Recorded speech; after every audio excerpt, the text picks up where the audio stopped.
managing partner at Westernacher Consulting. Just a few words about Westernacher. We are a global operating SAP service partner. We very much focus on supporting companies in achieving and maintaining operational excellence in supply chain management and after-sales logistics with core expertise in process management and SAP solutions. Now, the focus of this webinar is on service parts planning, a core process of the service parts management business.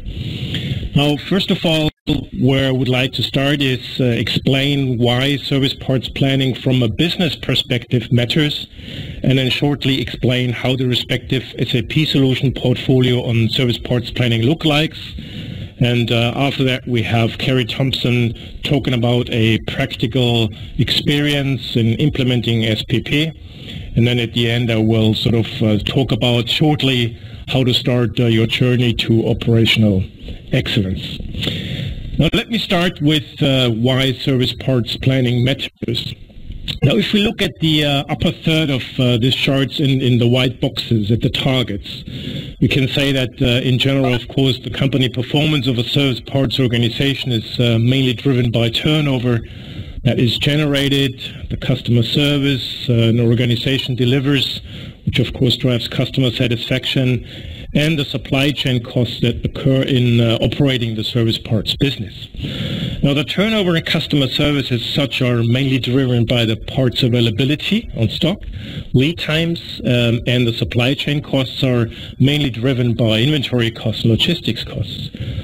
And now if you take a look at the so-called planning objects in the gray boxes as a result of planning processes, we can see that the safety stock mainly drives the parts availability and of course the supply chain costs together with the lot size. And if you go down one level below, you see what drives the safety stock and lot size. We can say that the forecast accuracy, lead times and order quantities are the core planning objects that drive the performance of a service parts business. So in other words, the better your forecast accuracy is under the consideration of the optimum lot size, the better your service parts performance. However, in order to support a best forecast accuracy under the consideration of the optimum lot size, best-in-class service parts planning processes play a vital role in service parts organizations and simply need to be in place from demand planning to deployment, which are highlighted in the blue boxes. Now, the question is, what are the crucial parameters that really drive best performance and profitability of a global service parts logistics network? Now, based on our consulting experience, we can sort of cluster the key success factors from our perspective and the experience we have into 8 categories. Now, number one is that from our point of view, organizations need to make sure to set a clear supply chain objectives and communicate them internally, so every service parts employee understands what needs to be delivered and how the individual employee can contribute to this. Now, supply chain objectives, for examples, can be service parts availability, delivery times, or certain cost budgets. The second key success factor we see is the optimum distribution network and inventory locations that support the defined supply chain objectives. Number 3 we see, as we learned from the previous chart, is the forecast accuracy. Now, the better you can plan the forecast, the better you can forecast future demands, the better you can manage logistics costs, as well as the success factor number 4, the inventory levels, which again drive how successful you're able to deliver required service levels at minimum inventory costs. Now, success factor number 5 are simply efficient planning processes, ideally supported by best-in-class IT systems, and not to forget success factor number 6, integrating the suppliers into the supply chain in real time, and of course then manage the suppliers accordingly. Success factor number 7 we see is being able to manage transportation costs actively. We see in most service parts businesses 30% of the logistics costs are transport costs. So the better you can forecast the demand within an optimal distribution network, the lower the transportation costs, because they can be better planned, and transportation costs, for example, like express deliveries, can be simply avoided. And last but not least is an efficient analysis and monitoring of your supply chain in order to quickly assess whether the supply chain objectives are being met, and if not, to quickly understand what needs to be done, and then initiate the respective actions and monitor whether these actions have a positive effect on your supply chain performance. Now, the next part I would like to focus on shortly is what kind of SAP solutions does SAP offer when it comes to service parts planning. And as mentioned before, in order to perform best-in-class service parts planning processes, organizations need to have best-in-class IT solutions in place, and this is where SAP solution portfolio for service parts planning comes into place. Now, there's a wide range of different solutions, and this really depends on functional and strategic requirements of a service parts business. And SAP provides different solutions, starting from SAP ERP MRP for rather simple, I would say, and low volume planning processes, to high-end solutions like SAP APO Service Parts Planning that supports complex distribution networks, high-end demand forecasting capabilities, or, for instance, high-volume parts businesses. Now, in order to select the best fit SAP solution for your service parts planning businesses, we offer consulting services with standard templates and procedures. Now, as an example of today, I would like to pick and highlight the SAP Service Parts Planning solution called SAP SPP. SPP stands for Service Parts Planning, and I will now shortly walk you through on the core features. Now, in this slide, we've highlighted the core features of the SAP SPP solution. The SPP solution has been on the market since 2005 and has been designed particularly to support the typical service part specific requirements. Now, the first core feature is the so-called supply chain design. This is where the distribution network you have with all your distribution centers and inventory locations globally, locally, with its transport lines of service parts organizations are being mapped. Now, this is simply the base for all planning processes with which run through the entire network. The second core feature is the demand planning process, and this is based on various planning methods and forecasting methods. Is where future demands are being forecasted for each individual service parts for each phase of the product life cycle along the distribution network. And the forecast is based on the, so to speak, true end user consumption and not the sales organization's consumption. And this is to avoid the so-called bullwhip effect for inventory planning in your supply chain. The third feature we have is the inventory planning process, and this is based on the respective forecast demand. SPP plans the necessary inventory level for each individual service part at each individual location in order to achieve defined service levels at minimum cost. Now, the fourth core feature is the supply planning, which calculates the net quantity of needed service parts to meet inventory levels, and also then triggers the respective purchase orders in the ERP system. And once the purchased service parts have been delivered, they need to be distributed into the network in the required quantity at the required time to meet the service levels. Now, this is just giving you a high-level overview of the core features of the SPP solutions. And what we observed based on our experience, and of course depending always where service parts organizations started with before they have implemented SAP planning solutions, we can, from our point of view, see that the business cases in all cases were very clear. Many of these companies achieve performance enhancement that have been, from my point of view, very impressive. This includes, for example, an improvement of service parts availability at the point of sales up to 20%, and a simultaneous reduction of average inventory levels up to 20%. Another achievement I find quite impressive is the increasement of planning efficiency across the entire distribution network up to 50%, and the average deduction of backlog positions for service parts at up to 70%. And this, I think, can give you surely a feeling of the potential for an attractive business case. Good. So far in theory, and now in the next chapter of this webinar, we would like to come to a practical example at Ford Motor Company. And I'm very glad that we could win Carrie Thompson as the Global Process and IT Alignment Manager at Ford Motor Company to talk about the implementation of SAP SPP and how it added value to their business. Carrie, it's all yours, and please let me know when I have to switch to the next chart, and I will do this for you. Thank you, Christian, and hello, everybody. As Christian mentioned, I am the Global Process and IT Alignment Manager here at Ford Motor Company, and I have been managing our SAP implementations globally for the service parts management space since 2004. So I'm happy to be here today to share with you some of the details of our journey in this space, and it's been quite the journey. So we'll get right into it. Go to the next slide. Yep. So today I'd like to share with you some of the details around how we transformed our service parts management business and moved from our network of disparate legacy service parts management applications into the integrated SAP solution.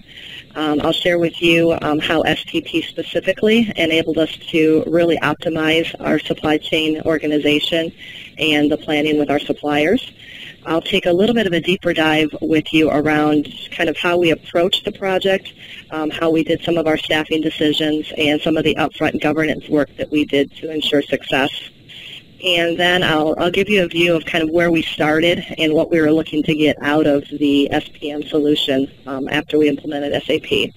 And then I've got a very long list of lessons learned from our project and tips that we kind of fell into some pitfalls along the way, and I'll share with you some of those highlights and some ways that you could avoid them as you move forward in your journey. Next slide.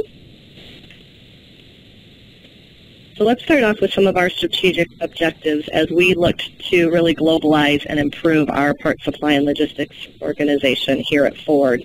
We were looking to realign all of our business processes in our end-to-end supply chain to get more visibility, improve our customer satisfaction, and internally we were looking to minimize our costs, specifically our ongoing IT costs. We had, if we just take a look at our two mature markets in Europe and the U.S., we had over 130 applications in Europe and over 40 in the U.S. that were running our service parts management environment. We were looking to try and find a single global solution that would tie together not only our internal Ford users, but also our suppliers and dealers. I shared with you some of the statistics on our U.S. and European networks just to give you some perspective on the size of the network and customer base that we're looking at. We started here because of it being our mature markets, but our intent is to really identify a way to go global within our PS&L organization and grow our business there. Next slide. So you'll see some ideas here on kind of where we were before we started our journey with SAP and what we really needed to get to. I mentioned our multitude of legacy systems. Some were to the point where we could no longer support them, and they were dying solutions in Europe, and we were in need of a major refresh in the U.S. However, we took a look at all of our regional solutions around the world and really never identified one regional solution inside of Ford that we could share globally. So while Ford has been a global company for many, many years, the parts supply and logistics piece of our business has never operated globally. And we really just got into that mindset within the last several years.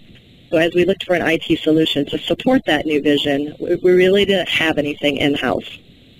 So back in about 2001, we started a partnership with Caterpillar and SAP to create what is now known as the Service Parts Management Integrated Solution. And that's really what we were going to build our global foundation on going forward. Next slide, please.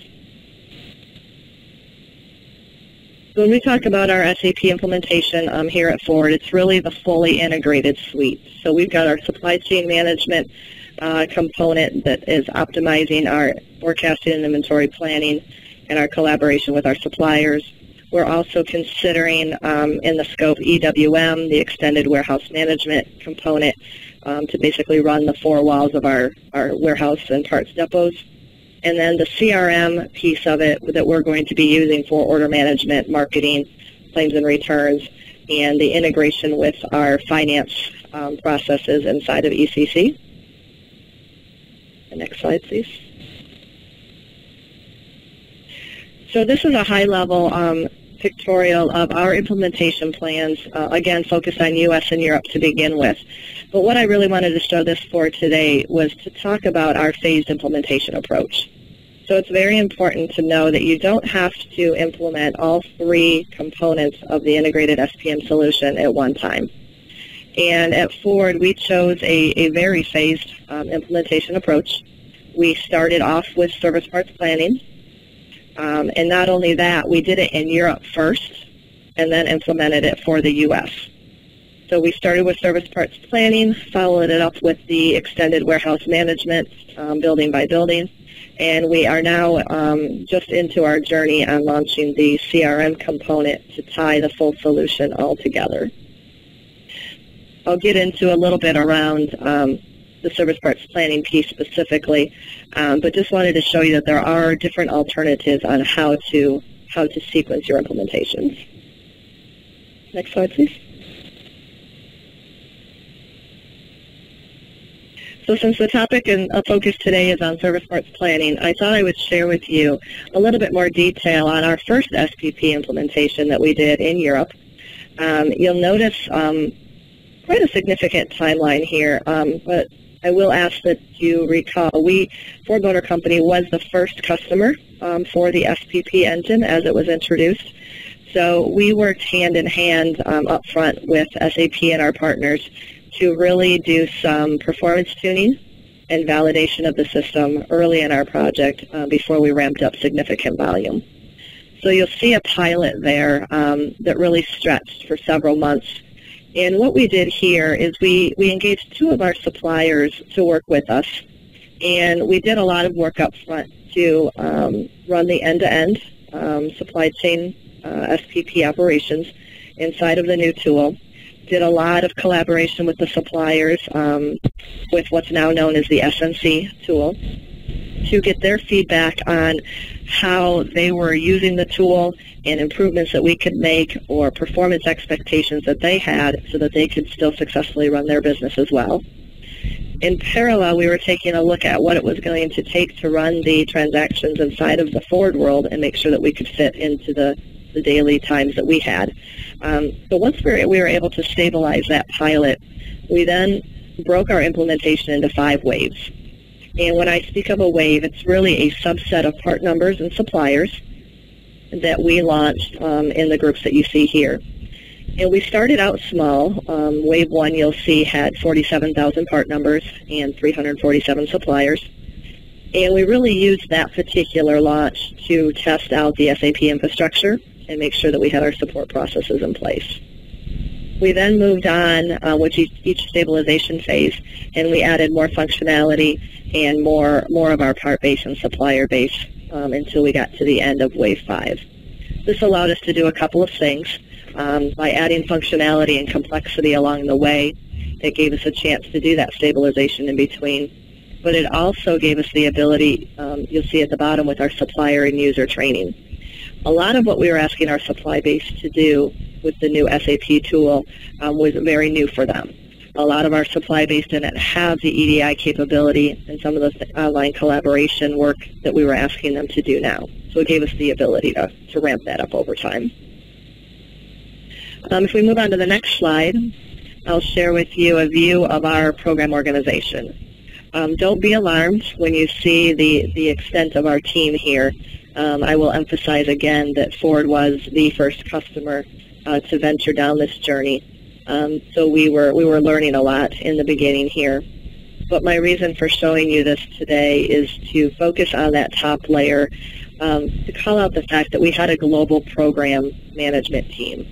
So while we were doing implementations in U.S. and Europe, we were really staying closely integrated globally by having that global program management team in place. And you'll see reference in each of those boxes to business and IT. One of the important pieces for us was to make sure that our organization understood that this was not an IT project. This was a business project, jointly led by the business team and our IT partners. This was a significant change for our business, and we needed to make sure we played that role. The other thing I want to call out on here is the green box that you see, because I'll talk about it here in a minute, is our global template and the approach that we took there to really line us up for success. On the next page, please. So when we talk about organization and resources, from a staffing perspective, one of our key success factors was having full-time dedicated resources on the team. So all the people that you saw on that prior page were on the program team full-time. We wanted our best and brightest on the team, regardless of how painful that would be to our daily operations. We wanted to make sure that we had those folks designing our future SAP solution. Another lessons learned early on was to make sure that we had a good mixture with our legacy experience and our new visionary thinkers in the SAP space. In order to make the transformation from what we were doing today to what we need to do tomorrow, we needed those experts that understood that legacy infrastructure that we were in. I mentioned the global template strategy. We dedicated the team for a good 18 months at the beginning of our program and co-located them significantly to work on designing global processes. We wanted this done ahead of the IT implementations. And one thing that we did here that I wish we would have redone is that we did a paper global template. And that makes it very difficult to really measure the success of how common you are because it's all on paper. The real test comes to when you're building it in a live environment, and we learned a lot going through that process. Another key for us was the governance. We had strong support from our business sponsors in a couple of ways. They were able to set the global vision for the team, but they were also able to challenge the team in terms of changing business processes to make sure that we stuck with as much of the standard SAP solution as possible. And in order to do that, our senior sponsors actually made themselves available for weekly escalation meetings and demanded a business case from our team on any changes that we wanted to make away from standard. That was a key success factor for us. Next page, please. So let's talk a little bit about the benefits that we saw early on, specifically with SPP implementation in Europe. While I talked a lot about our integrated solution and the power that those three modules coming together had for us, there's significant business value in each of the components. And I'm actually very happy that we chose SPP to start with first. It was a huge success story for us right off the bat, and it gained momentum and support from our leadership team for us to move forward in the SAP space. You'll see some of the quantified business benefits there. We actually attained these well ahead of our business plan expectations, and we actually exceeded our business case benefits that we had going in, all by centralizing our planning operations in Europe and implementing common business processors for the entire team, really automating as many of the inventory calculations that we could using the tools that were inside of the SPP engine and letting our team focus on the exceptions that were identified. Next slide, please. So we had some additional benefits. I'll just call out some of the highlights here. I mentioned the ability to reduce our legacy systems and the interfaces that were required there. Significant reduction in complexity there. By having one integrated solution, we were able to really focus our team and reduce the amount of support and monitoring that we had to do with many other operations. We were able to increase our fill, and when we talked about the collaborations with our supply base and the use of the new SNC, or Supplier Network Collaboration Tool, we gained quite a bit of visibility and working with the supply base. And then as we talk about the integration of SPP with the other components of the solution, we were able to see warehouse efficiencies as well, just based on the inherent design of the SAP solution where master data is shared across components, but also in how we laid out our warehouses from a slotting perspective, being able to integrate to the demand history and forecasting information that's available in our SPP engine. Next slide, please. So as we take a look at some of our lessons learned, I could talk for hours just on the lessons that we've learned over the years, but I'll try and call out some of the highlights for you here. When we took a look at our launch approach, one of the keys for us was starting small, giving ourselves the ability to stabilize before going on to the next phase and launching more. Also, when we took a look at our testing, it's important not to compromise on your testing, and one of the keys that we learned was using real live production data for testing wherever available and in as much volume as possible. You don't realize how many data conditions are out there that could throw your process off until you actually have it in the system. Another key one under launch considerations is our SAP support. This was a new space for Ford. We didn't have a lot of the in-house competency to do this on our own, and it was a key for us to have the right SAP support, both SAP proper as well as our key third-party partners that helped us. Westernacher played a key role early on in our implementations and are still helping us today. And having a partner that specializes in this space really helped us not only move our program forward, but also has helped us over the years to develop our own internal competency so that we can be independent in the future. Organizational change is another key one. You know, it's not as simple as walking in and implementing a new IT solution and everybody accepts it. We really had to make some significant change inside of our organization to be successful in this way. We really had to break down some of our organizational silos and understand that our supply chain team really needed to work with our warehouse team and going beyond there. Also, the line between our business and IT team vanishes. We really have developed IT team members that understand the business, and we have business resources that understand how to configure the SAP system to do what we need it to.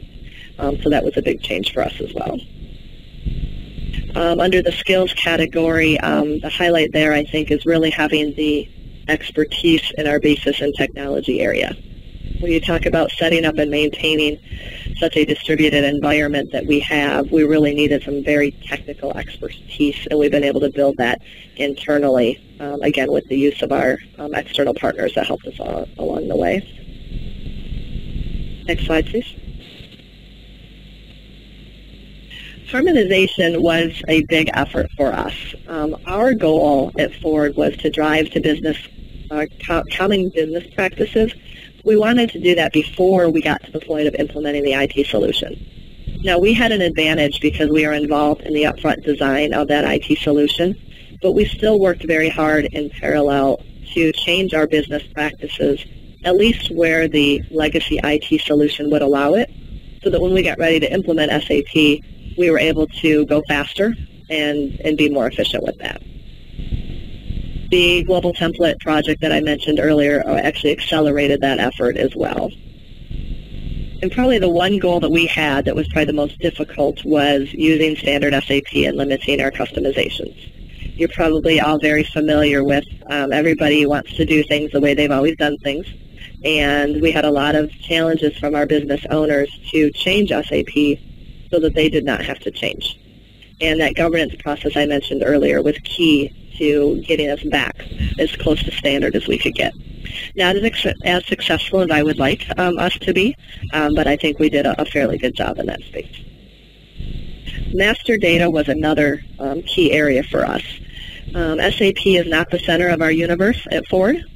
We are launching in our service parts management space, but we are still having to interact with a multitude of legacy systems, corporate systems that will never go away.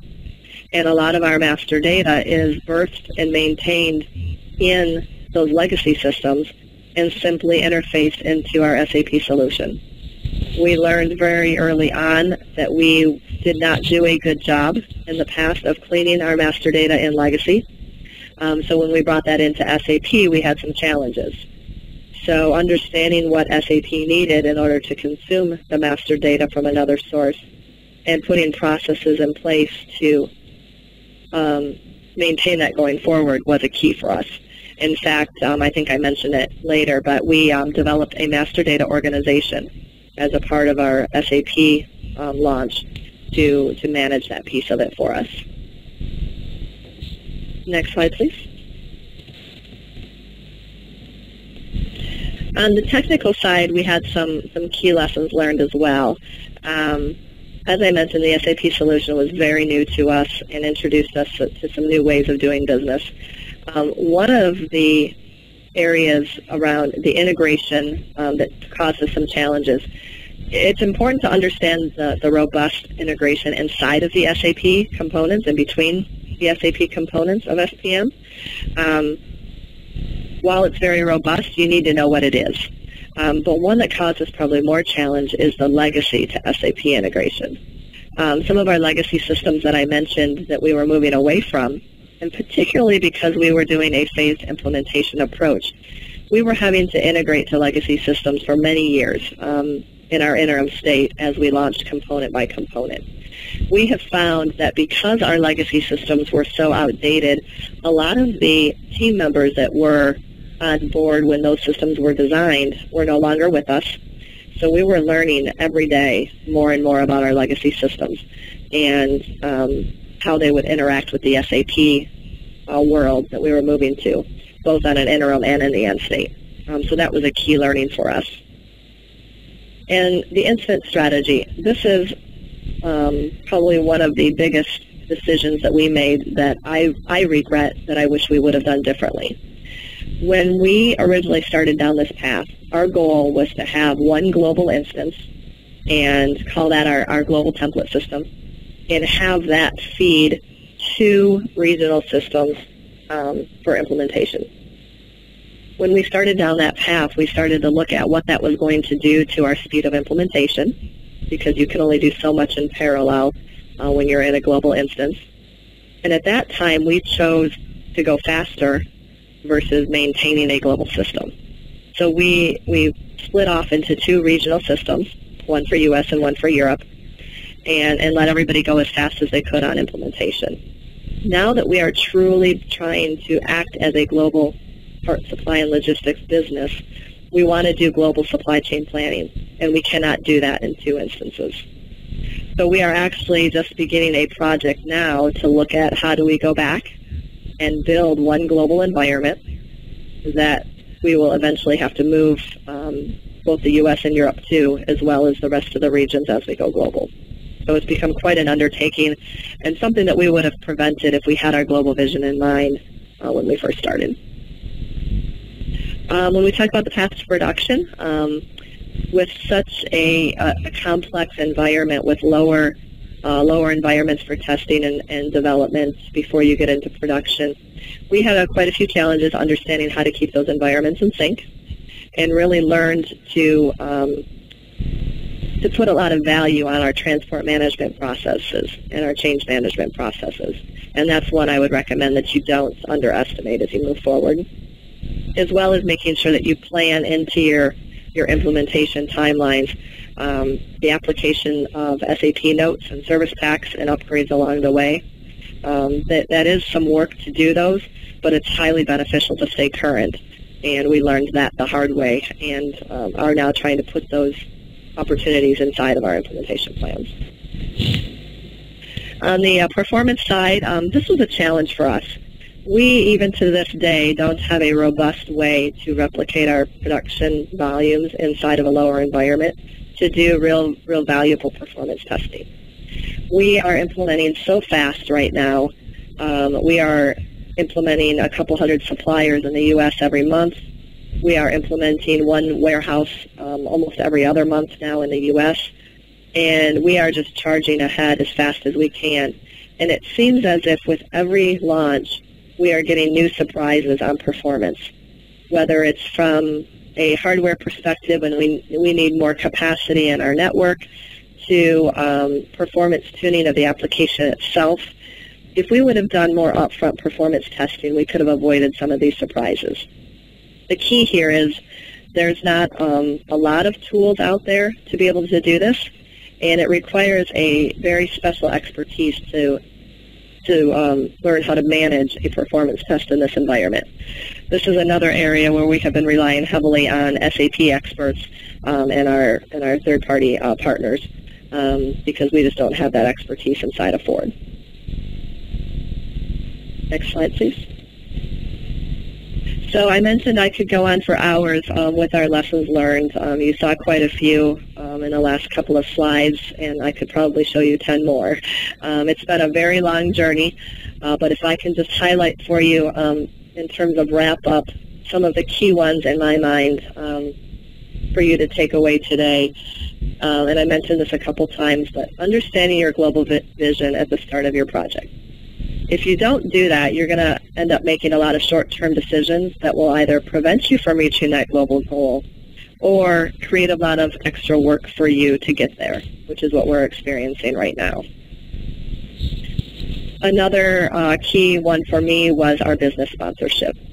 That governance process that we put in place, where we had the attention of our global director every week, where he challenged our business owners to justify any reason that they had to deviate from a global process and why they couldn't change to match what SAP was offering, that was key for us. And I think that'll actually help us expedite as we go global. We underestimated the need for change management and training. That always seems to be the easiest thing to cut if you get into budget concerns, which is exactly what we did.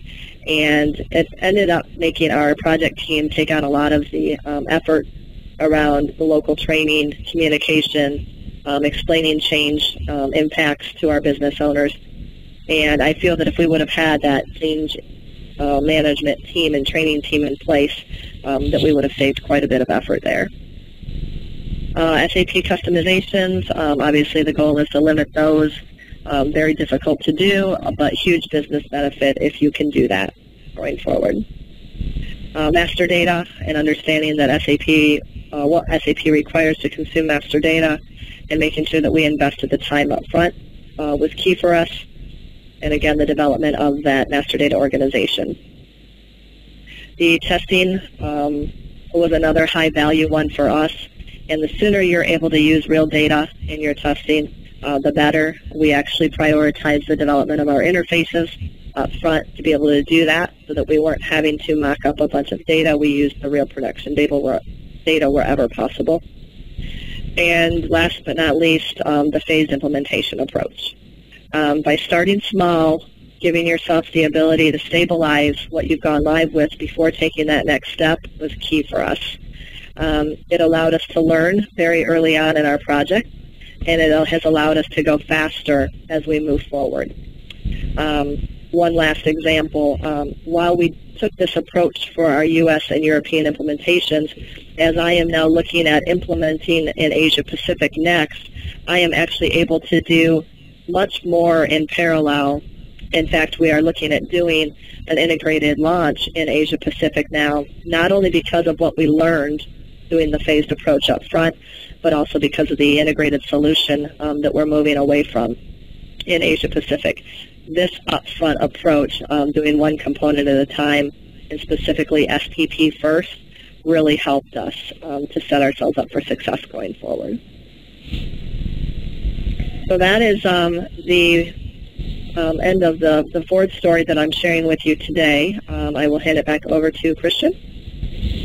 Excellent, Carrie. Thank you very much indeed for this practical case study. I found it was quite impressive. Thank you very much indeed. Now, the question is really, how could service parts businesses or organizations also achieve an improvement of the service parts business performance? And this is where I would like to spend just a couple of minutes on how you could possibly start the journey to operational excellence.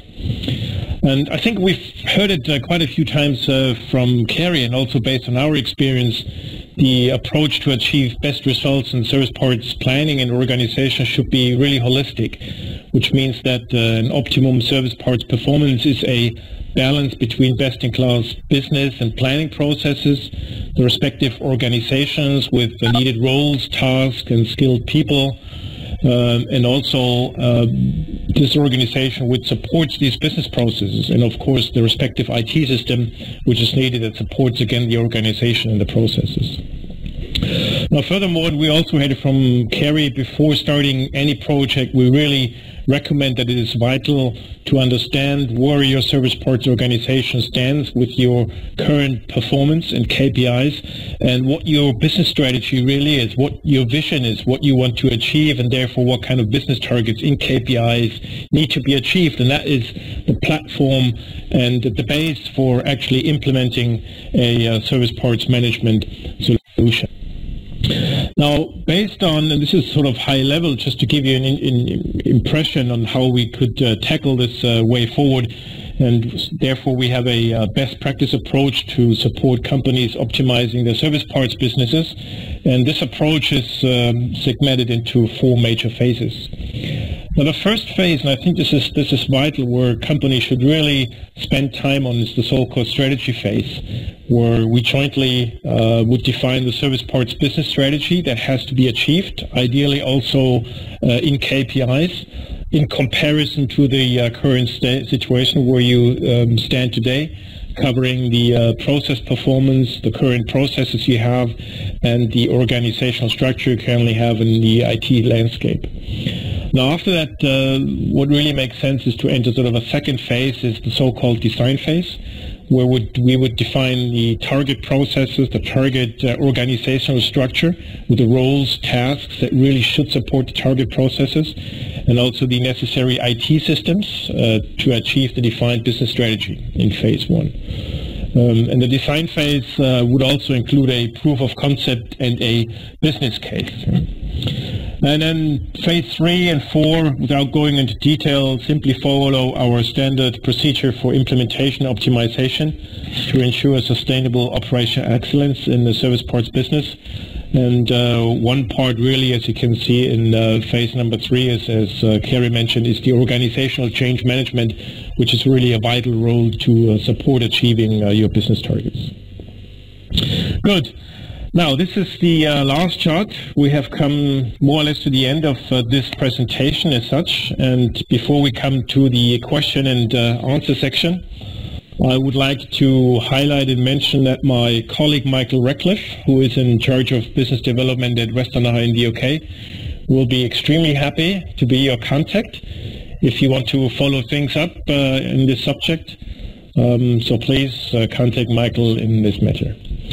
Good. So at this point, I would like to hand over to the SAP user group, and thank you very much indeed. Thank you. So if anybody now has any questions, if you can just type those into the Q&A box and I'll read those out.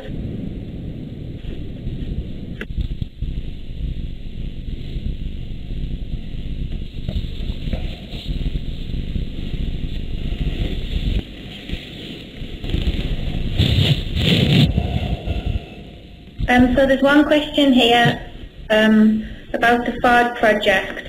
Is there a minimum amount of time that it would be possible to implement SPP? Good question. Okay. Yeah, I would say the time for implementation really depends, or very much depends, on the scope of the functional requirements, also on the complexity of the distribution network service parts organizations have in place, and surely also on the number of service parts in total that need to be planned. On the other side, with our experience, what we have done, we developed tools and methods that simply allow fast prototyping and implementation. And based on best practice processes, we sort of have pre-confined processes in SPP, so-called rapid deployment solution. But minimum is difficult to say. As I mentioned, it depends on the functional and organizational requirements. But if we say ideal world, best practice requirements, sort of an easy to handle service parts distribution network, I would say minimum, I would see 4 to 6 months. But as I said, depending on the organization, it could be a year, it could be 2 years. Yeah. Okay, thank you. Got a second question here as well. have any clients implemented SPP successfully on its own without EWM or SNC? And also following that, is there still a business case? Okay. Well, SPP as such is the planning part of the SAP end-to-end service parts management solution called SPM. And this SPM solution includes CRM, EWM, and SNC on top. But what is really clear is that you do not need CRM, EWM, or SNC to run any SAP planning solutions on top of SAP ERP. So on the other side, however, SPP clearly needs to be integrated into SAP ERP, and you would need at least ERP system 6.0. That's very important. And yes, of course, there's still a business case with SPP. I think we've also seen from Ford that the numbers were impressive, and this actually came without using EWM and CRM. So yes, clearly, SPP does not need EWM and SNC. It can be integrated into ERP. Yeah. Thank you. I think that's all of our questions, unless anybody's got any that they wanted to ask. Okay. Well, thank you for today. Thank you for the webinar and for everybody who's joined us. Thank you very much to everybody. Thank you. Have a good day. Thank you. Thank you. Bye-bye. Bye.